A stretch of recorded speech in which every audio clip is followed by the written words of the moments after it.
C'est bien comme ça. Salut, c'est moi, c'est Kinoko.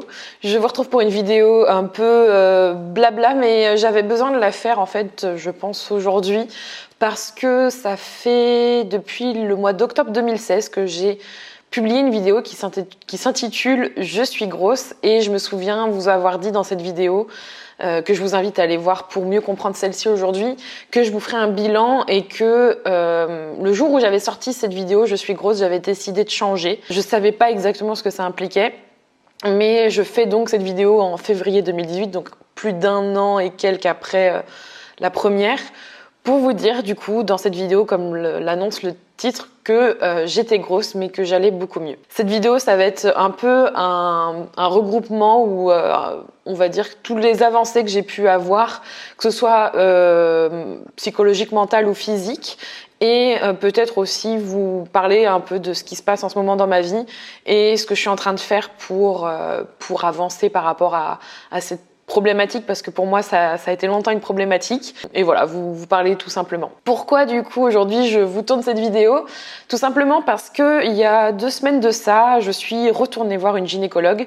Je n'avais pas été voir de gynécologue depuis la vidéo Je suis grosse, tout simplement parce que j'avais fait cette vidéo suite en fait à une visite donc chez la gynécologue, et ça avait été d'une brutalité incomparable pour moi, on va dire psychologiquement parlant, et ça avait déclenché chez moi quelque chose de terrible, parce que je crois que je me suis jamais sentie aussi mal en sortant de chez un médecin, et je ne comprenais pas ce qui se passait. Et concrètement, quand j'ai fait la vidéo, je pense que j'ai réalisé à quel point les personnes qui étaient grosses, dont j'en fais partie encore aujourd'hui, étaient maltraitées quand elles allaient chez le médecin. Et je l'ai encore plus compris en allant voir une autre gynécologue. Donc évidemment, je ne retournerai plus jamais voir celle que j'ai vue en 2016. J'en ai trouvé une autre qui était géniale, franchement très bienveillante, vraiment qui ne m'a pas obligée ni à me peser, ni à me manipuler.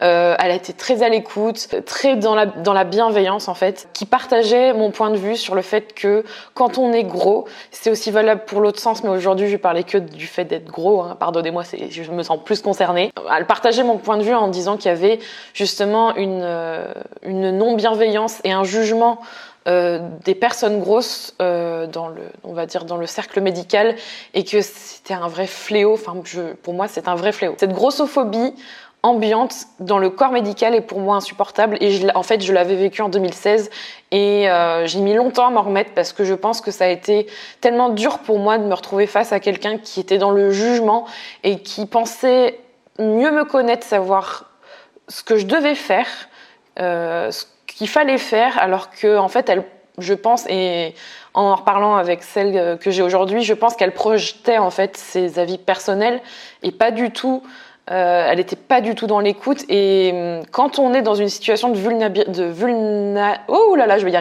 vulnérabilité telle qu'une consultation gynécologique, je peux vous dire qu'en tant que femme, c'est très dur. Je pense que les hommes qui ont été dans cette situation-là, dans l'autre sens, promptologue et compagnie, ça doit pas être sympa non plus, mais dans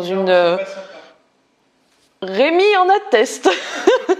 En tout cas, en tant que femme, j'ai compris il m'a fallu 1 an pour comprendre que, en tant que personne grosse, j'avais ce droit au respect, et ce droit au respect, notamment face à des personnes qui ont un pouvoir sur vous, parce on leur accorde notre confiance, parce qu'ils ont la connaissance, qu'ils sont censés être là pour vous soigner, vous aider. Et j'ai compris qu'il y avait malheureusement j'ai malheureusement rencontré des personnes qui n'étaient pas du tout dans cette démarche-là.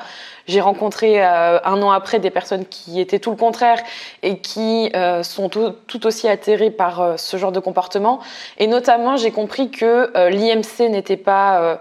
je l'avais déjà compris, mais je l'ai encore plus compris pendant cette dernière année, que l'IMC n'était pas une norme à respecter, que le poids n'était pas forcément un facteur suffisant pour vous dire que vous étiez en bonne santé ou pas, que c'était trop facile de dire que quand on est gros, on était en mauvaise santé.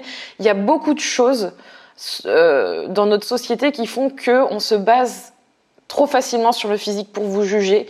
Et quand on est gros, on est beaucoup trop visible pour les autres et que c'est plus facile de dire voilà, c'est pour ça que vous êtes malade, c'est pour ça que vous n'êtes pas bien. Si vous avez mal aux pieds, c'est parce que vous êtes gros. Si vous avez mal aux genoux, c'est parce que vous êtes gros. Et ça, c'est dangereux. Si jamais un jour vous rencontrez un médecin qui vous fait ressentir quelque chose d'horrible en vous, qui vous fait vous sentir mal, que vous ne trouvez pas ça normal, ne retournez pas là-bas et retrouvez quelqu'un d'autre. Ne vous laissez pas maltraiter, c'est très important.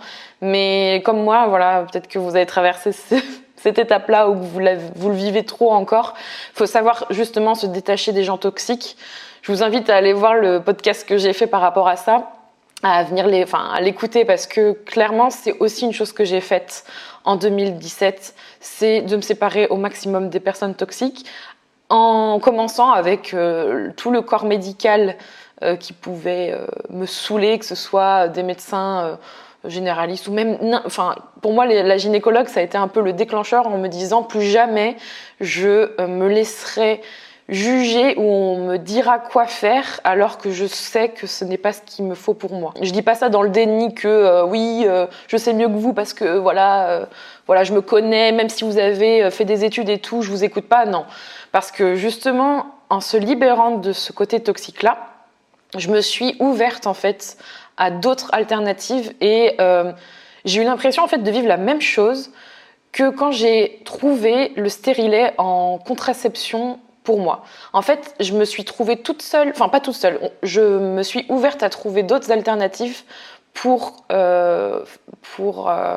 essayer d'aller mieux, de comprendre pourquoi je suis grosse, de comprendre pourquoi j'ai un surpoids, pourquoi je mange comme ci, comme ça, chose que je faisais pas avant, parce que comme à l'image de ma contraception avec stérilet, j'ai toujours écouté ce qu'on me dit, et je me suis toujours dit, ces personnes-là savent mieux que moi ce qui est bon pour moi, et du coup je vais les écouter, je vais pas chercher forcément à m'informer d'alternatives, parce que pour moi ça n'existait pas. Le jour où j'ai compris que la pilule me faisait plus de mal que de bien, que ça me faisait pas du bien, que je me sentais mal, je me suis dit, il va falloir trouver une solution. C'est à ce moment-là que j'ai trouvé le stérilet en cuivre, j'en ai fait une vidéo, ça fait 4 ans que je l'ai aujourd'hui et j'en suis super contente.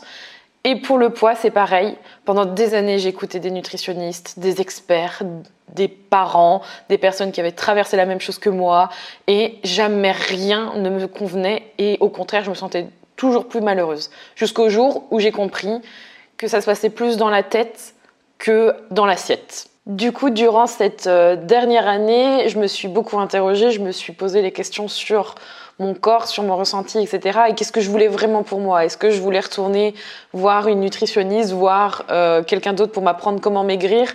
Est-ce que je voulais comprendre ce qui m'arrivait vraiment? Et je me suis rendu compte en fait que j'avais envie de comprendre pourquoi j'avais autant grossi, qu'est-ce qui me faisait grossir, d'être plutôt justement dans toute cette connaissance de moi, d'apprendre aussi à accepter ce que j'étais aujourd'hui. C'était très important pour moi parce que je me suis vraiment aperçue que j'étais tellement dans le rejet de ce que j'étais que je ne pouvais pas avancer et que j'étais plus dans la projection de ce que je voulais être. De toute façon, la notion du paraître est tellement forte dans notre société et on est toujours dans le gros et feignant. De toute façon, si on a de la volonté, on peut y arriver. C'est ça qu'il faut être pour être bien, faire de la musculation, perdre du poids. On félicite les gens qui font des efforts, on félicite les gens qui arrivent à changer leur corps. On félicite le paraître plus que... on est toujours à la recherche en fait, de retour. Ça fait du bien d'être félicité. Mais on se pose pas les questions de qu'est-ce qu'on ressent vraiment dans le fond. Et je me suis bien rendu compte que le fait d'être gros était plurifactoriel.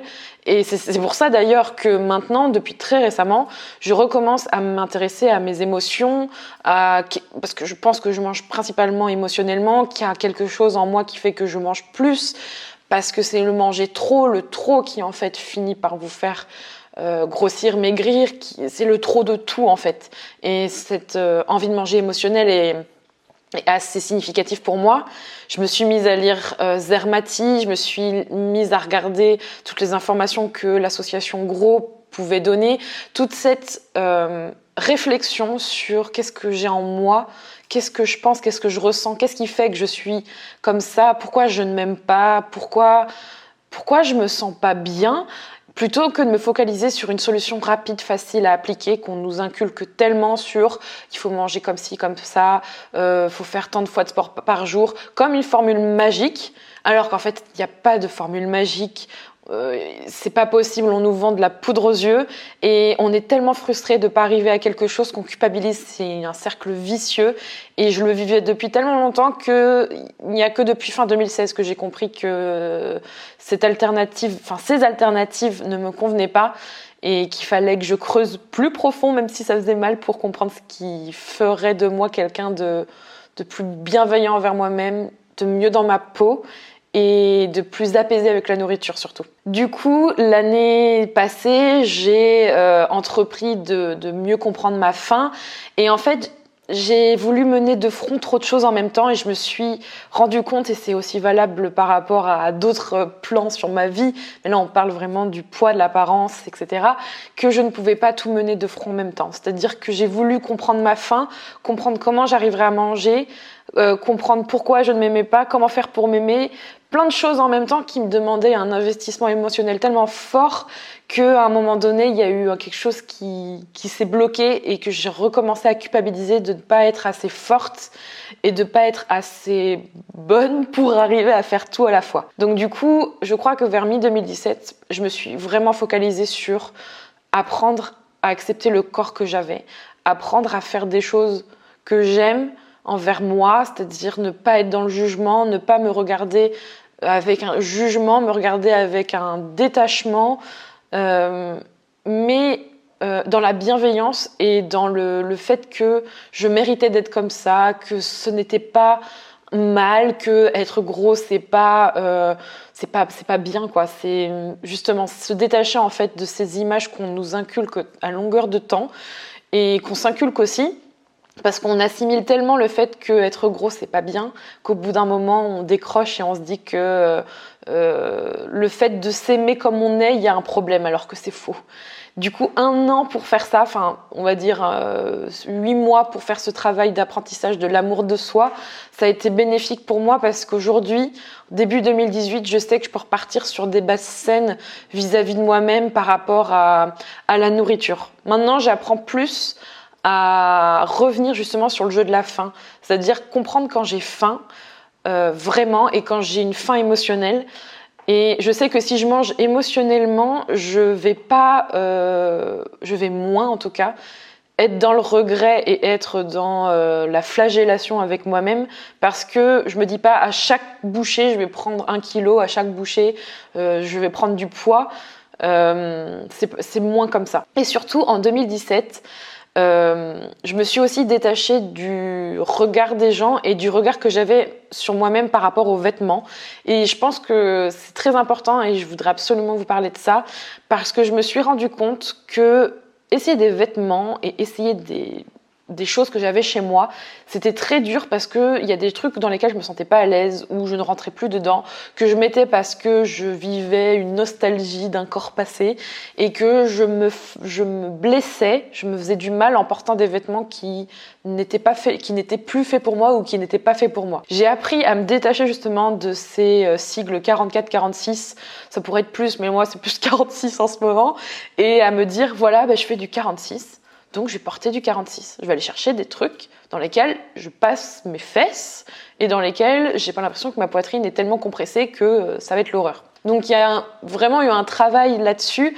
Et c'est pour ça qu'aujourd'hui, je peux dire que je suis grosse et que je vais mieux parce que je sais que je suis sur un chemin bienveillant envers moi-même. Je dis pas que c'est facile tous les jours et que j'ai trouvé une méthode miracle pour faire en sorte d'aller mieux, mais j'ai compris qu'il fallait d'abord faire un travail sur les émotions, sur mon ressenti et que je n'avais pas à être quelqu'un que je ne voulais pas être malgré tout ce qu'on peut entendre et dire et que être gros ne signifiait pas que j'allais mourir demain mais qu'il fallait quand même être vigilant sur ce que j'apportais à mon corps autant émotionnellement, dans la parole et aussi dans la nourriture. Parce que c'est pas parce que je dis que je suis grosse et que je vais mieux que je mange de la merde tous les jours. Non, non, j'adore bien manger. Mais bien manger, ça veut dire aussi varier et je mange des légumes. Voilà. Voilà pour cette vidéo. C'était un petit talk comme d'habitude sur ce sujet tellement sensible, mais je pense que je pourrais vous en refaire encore d'autres et parler de mon corps et du fait d'être grosse pour moi. C'est presque militant parce que je trouve ça abominable, la grossophobie. On parle d'autre chose, mais moi je suis touchée par ça particulièrement et j'aimerais un peu de bienveillance par rapport à ça et que vous soyez d'abord bienveillant avec vous-même si vous êtes dans le même cas que moi. Je vous retrouve pour une nouvelle vidéo bientôt. En attendant, prenez soin de vous. Bye bye!